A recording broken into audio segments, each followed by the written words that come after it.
start this with a caveat. I'm not an expert on environment and the subject that you have chosen today. But when I spoke to Mr. Bhattacharya, I realized that this is a very, very important subject, very, very critical subject for the society. And getting an opportunity to speak means you have to go and learn something about it and then only go and talk about it. So it was an opportunity for me to understand this subject and be among the people who are experts of this, and through that mutual process I'll get an opportunity. So I may not be the perfect person to do this inaugural, but I really appreciate and thank him for giving me the opportunity of talking on the subject. So while I will talk, I will not talk about the specialized approaches, whether it's in the form of measurement and application and execution and strategies, but I'll talk how I feel about this subject. When I read about the inclusivity, so I was asking myself, what is inclusivity? And I was trying to find out the definition that we talk about the inclusivity, and it gave me many definitions all around. And ultimately, I realized it means that you have to include everyone and every stakeholder. And when we say inclusive development, means everyone has to be included in the part of the development. But then I was thinking about what is prompting us to talk about the subject like inclusive development. What is the issue that today the entire society is facing that is leading us to talk about this? Where have things gone wrong that is today prompting us to talk about the inclusivity? And when we say inclusivity, to me, inclusivity means that all the stakeholders have equitable rights, all the stakeholders have a harmonious development, all the stakeholders have the same say. But then, something was striking in my mind, and I was looking at the history of the world, history of India, and I was going back many centuries, and then relating to what's happening today. And one small example was coming to my mind.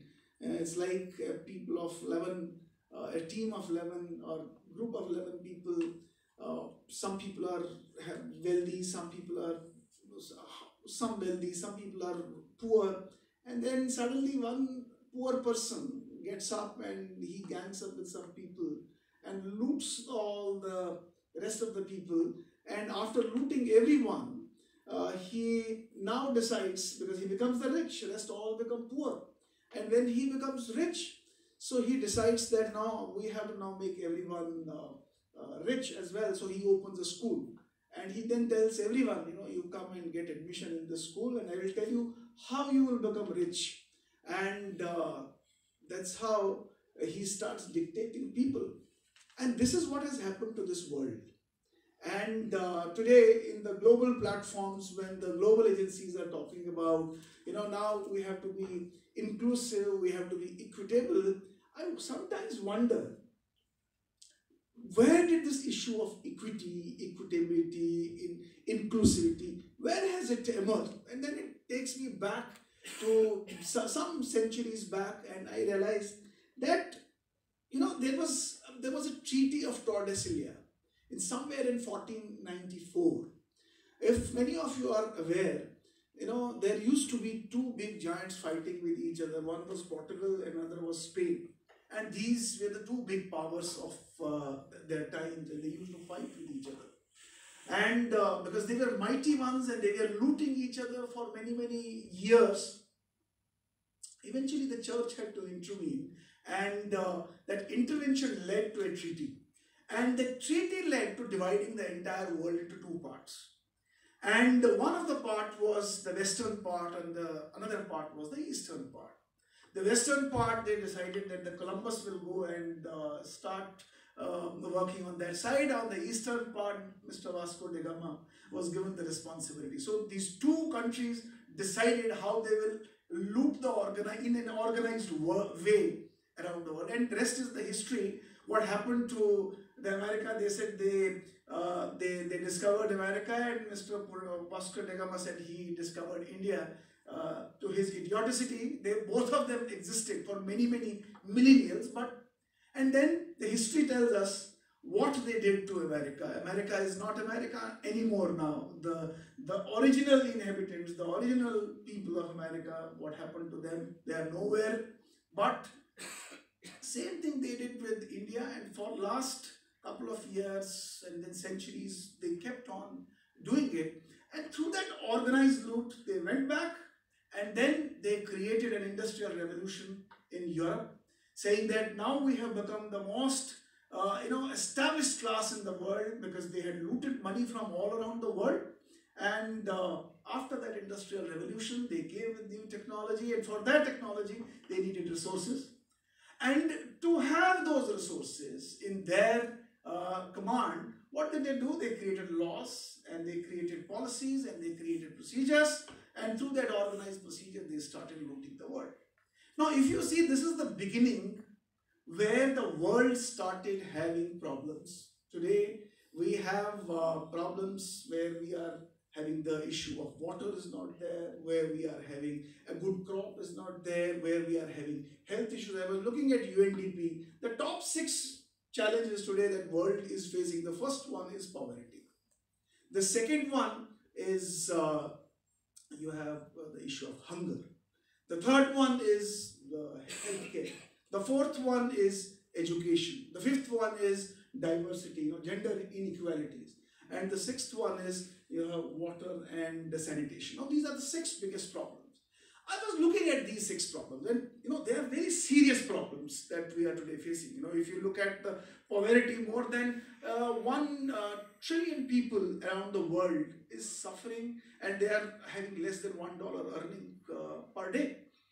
When I look at the hunger, it tells us that almost 900 million people around the world are not getting right meals. Almost 600 million people every day are sleeping without a meal by the end of the day. And you have millions of these people dying because of hunger. When you look at the healthcare, you have almost 16,000, as per the UNDP, 16,000 children dying every day because of the preventable diseases. You have almost millions of women dying because they don't get the right treatment or right procedure for their maternity related issues. Almost 56% of the resources who are actually handling these maternity issues are not skilled. Many problems. On the diversity, on the gender equality, you have a huge lot of population. You have almost half of the population is women, but almost 40% of these are not rightly paid. I was reading at one place, they said that the $1 that a man earns for the work that he does, the woman is paid only 0.75 cents. That was the ratio that it was talking about. And similarly in the healthcare, and similarly in the area of education. So when I looked at this, and I was trying to find out, okay, this is a global problem, let me have a look at it. So I opened the world map, and I tried to see, I find the way this Portugal and Spain had done a division of the world between East and West. I found another division happening between the world on these 6-7 issues. On the one side, there is a huge part of the world which is absolutely prosperous. The UNDP shows they are all green for all these 6 issues. And I saw who are the red and blue. I found all the Asian countries, all the sub-Sahara African countries, they are all red. Why has this happened? And then I started looking back at the history again, and I found, most of the, these European countries, at that time when they dominated around the world, and then they created their hegemony around the world through their rules, laws, almost all these countries were in one form or the other form a part of their colony. And they have exploited them for many years. And eventually today, now with the process of GATT, your General Agreement on Trade and Tariff, DUNCL, your climate change forums, your new laws on patents, your copyright issue things, they are bringing them now for what? For exploiting them in some other ways. Anyway, that's a real fact today. But where are we heading? Where are we going? And why is this happening with us as well in India? When I look at India and when I compare it with the other civilizations, I think this was the only civilization that was existing when rest of the civilizations who were still hunters and gatherers and still covering their bodies with leaves and shrubs. I think this was one of the civilizations which was teaching us something very unique. Many people, when they talk about the Vedic period and the education that the Vedic period was giving us, I found very unique things that this civilization was telling us. Three important pillars that the Vedic seas would propound from this civilization. The one is, I noted that it's the shloka in Rig Veda. It says, Anubadraha Katvo Yantu Vishwataha. It means, let the noble thoughts come from all sides. This was the first fundamental of Vedic seeds who would propagate it. The second was, Sarvepi Sukhino Santu. It's a Sanskrit verse which means that let happiness and joy be spread all across. And the third important one was that Krintova Chirantu Armatam, which means culturize the values of ethics and integrity all around. Now look at these three aspects. That let the noble thoughts come from all sides, happiness and prosperity for everyone, and ethics and integrity in all actions. And when I started looking at how did we behave during these periods, I found very unique ways of behavior, a very unique behavior that we practiced. See, if you look at the agriculture, I was looking at how did we pursue agriculture. We also had the agricultural demands. I found the safest way of performing agricultural activities during during the Vedic period and the post-Vedic period until 12th century. What did they do? The first thing was they were taught to understand the universe, the laws of the universe, and understand how we can live in harmony with these laws. Because the moment you are violating the laws of nature, you are stepping a step towards destruction. So the first thing everyone was taught that you have to live in harmony with nature. And it reminded me many examples. For example, when we talk about living with integrity and ethics, I read an example of Chanakya. I'm sure many of you might have heard about Chanakya, the one who gave the Arthashastra. He had someone coming to his place to meet him, and when he heard about that someone has come to meet him, it was an evening time, almost the sun was setting, and he asked that person to come inside.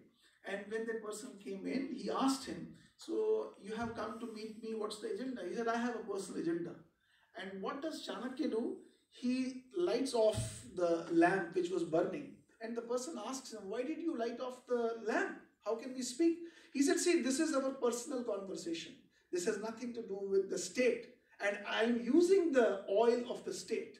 So I cannot waste the oil of the state for a personal conversation. This is called personal integrity in the interactions that he was having. I learned another example of Mahatma Gandhi.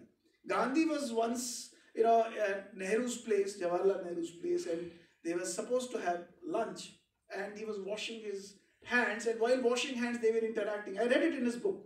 And while Nehru was pouring some water on his hand so he can wash his hand, they were engaged in the conversation so much that Nehru had to put one more jug of water to continue the washing a hand, and Gandhi noticed it. And he asked him to stop. He said, why did you put more water? He said, sorry, I forgot, and we were in the conversation. He tells Nehru, you have wasted another mug of water. He said, nothing to worry, I have got enough water. He said, you may have enough water in your house. It's not your personal property. It's a social property. If we do not use this water sensibly, someone else is going to be having a loss of this. And that's what's happening today. So these are two behaviors that some of the the values that this civilization taught us. And today when I see around the world, I find somewhere these values have suddenly started, either disappearing. Maybe when I look a little bit more deeper into it, and I find a distinction between where is the education getting differentiated. See, the Western model of education was primarily focused on external comforts, but at the cost of creating internal discomforts. But if you look at the Indian education system, it was more focused on creating internal comforts, which would automatically result external comforts. But what has happened? Slowly in the last 700-800 years, this region, this part of the civilization has, by virtue of the invaders, by virtue of the colonials, slowly this education system has also turned its focus towards the outward comfort. So we are creating more and more comfort. I was hearing temperature is rising. How has temperature risen? Temperature has not automatically risen. We have done something wrong that has led this temperature to go up. And because this temperature is going up, it's impacting everything today. I was reading how our agriculture practices was going on. So most of the agriculture that we used to do it with the traditional manure process. So they would use the cow dung, they would use the local manure which was created locally, and then they would put it into the fields, and their fields would be having better crops. But what has happened? Because of the commercialization around the world, they have come up with, because in the western side, they had a different problem of the soil. For that soil, they required fertilizers, they created fertilizers.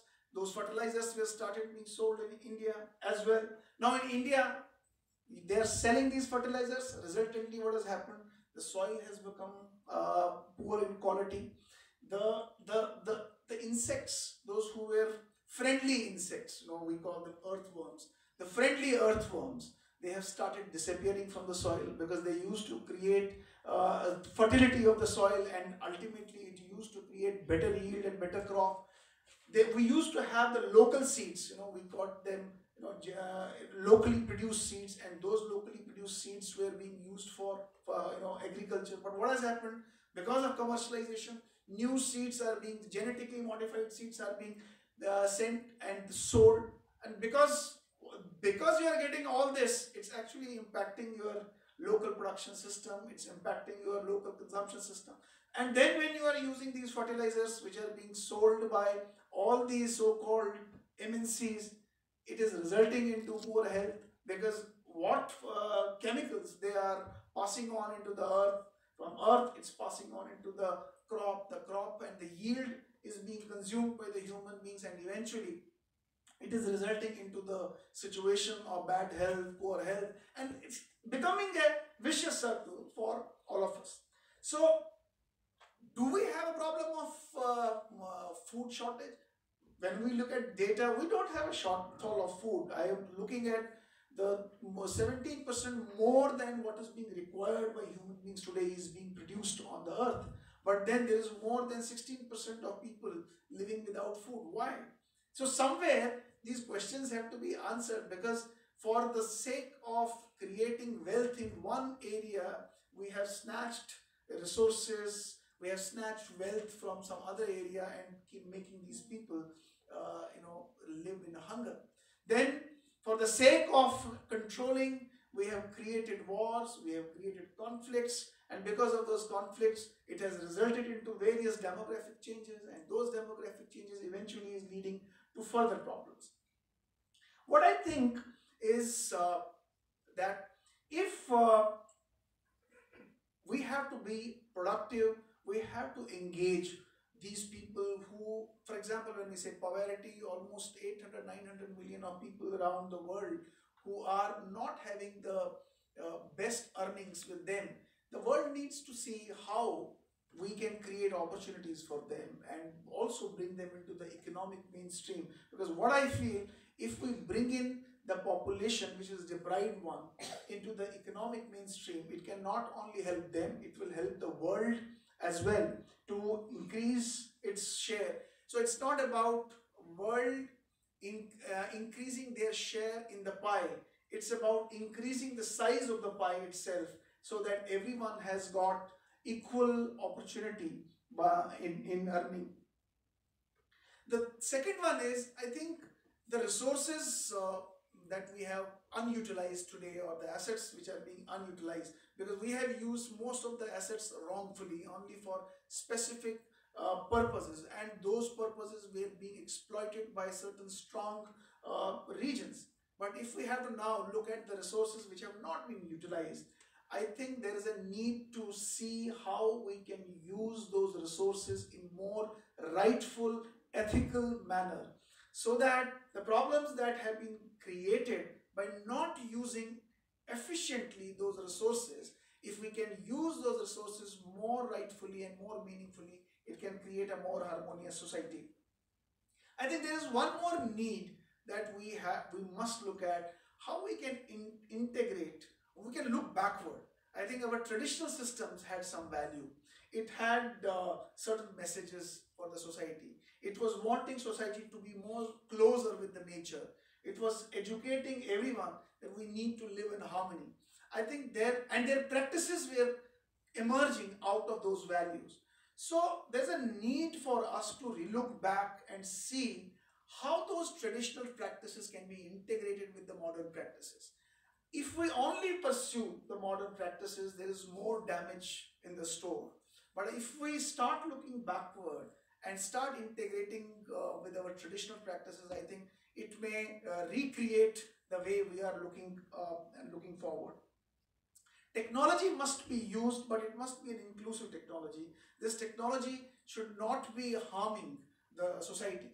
Rather than, we must decide some technologies we may need to put a halt. We need to see where the line has to be drawn. Because if we keep on going on with this technology expansion, I think somewhere and some place is going to be detrimental for human beings.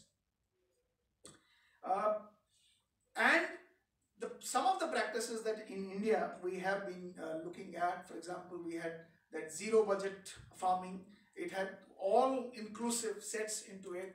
I think these are some of the things that I thought would be useful for me to share, because this is what I realized is an important message when we talk about inclusivity. So inclusivity to me means you have to ensure that those who have been deprived by our wrong strategies in the past, those have to be given equitable place. They have to be brought into more harmonious way. The natural processes should be pursued more. We must do a backward integration. We must ensure that the technology is restricted in some way rather than damaging the society in the longer run. So this is what I would want to conclude for the session. Thank you very much.